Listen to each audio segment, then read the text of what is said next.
Hello, my name is Charles Skuba. I'm a professor at Georgetown University's McDonough School of Business, and I'd like to welcome you today to Thoughts on International Business, Marketing, and Strategy.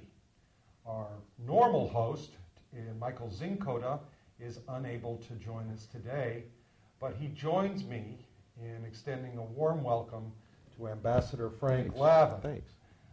Frank is the current chairman of public affairs for Edelman in Asia and is also chairman of the steering committee of the USA Pavilion at the Shanghai Expo.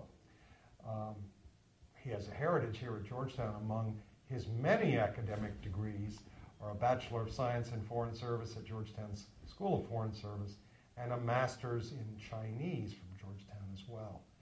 Frank is one of the leading experts in the United States on China and business in China. So we're very fortunate to have him here at Georgetown. Welcome, Frank. Thanks, welcome back. Charlie. Good to be here. Thanks, Professor. Professor of the Year, I understand. That's great news. Thank you very much. Good.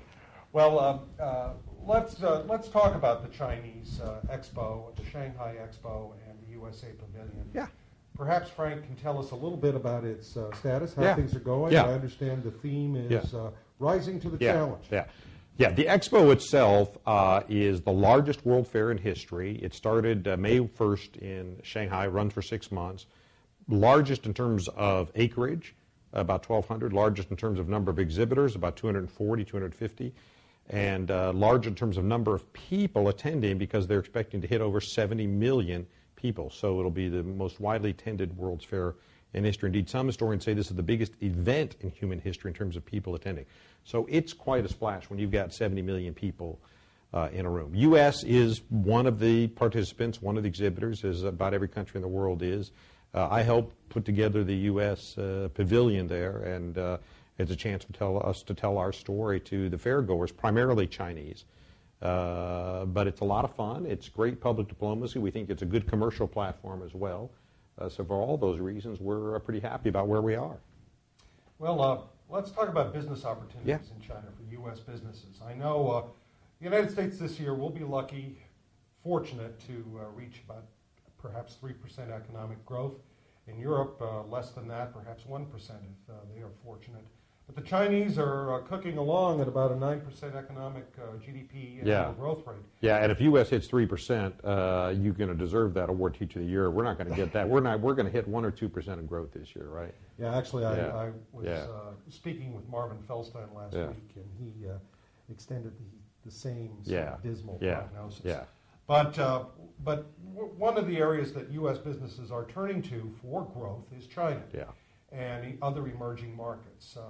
Can you tell us a little bit about what sponsors the Shanghai Expo has, what U.S. sponsors, and what kind of opportunities exist there? And you put your finger on it. I mean, it's the context, which is sustained economic growth in China, hitting 8, 9, 10% growth, and that's been going on for decades from a low base, but still pretty darn impressive, against a backdrop of more or less flat economic activity, not just in North America, but Europe and Japan. So the traditional huge markets that have constituted the major source of revenue for these global MNCs is now at a period of flat growth. So you've got to really look at China. And there are other markets like India and South America and so forth, but China really stands out as an appealing market. Because of that, and because the fair itself has such a platform for connecting with the middle class or the consuming class in China, we see a lot of U.S. companies look to the fair as a platform for product launches, for promoting products, for bringing their salespeople in, for bringing their customers in. So we look at the fair as a platform for commercial outreach and marketing. Well, what are some of the sponsors? Which companies are participating? Well, there are about 70 formal sponsors, meaning that they've gotten behind the pavilion with finances. Big companies, U.S. companies like Citibank, Chevron, Johnson & Johnson, Pepsi, GE, Walmart, Dell, FedEx. I mean, these are some great companies, and these are companies that really have a strategic focus on China. They're trying to get as embedded in Chinese purchasing practices as they are in the West, where they're well known and well established in the U.S. and other markets, but reasonably new to the Chinese market.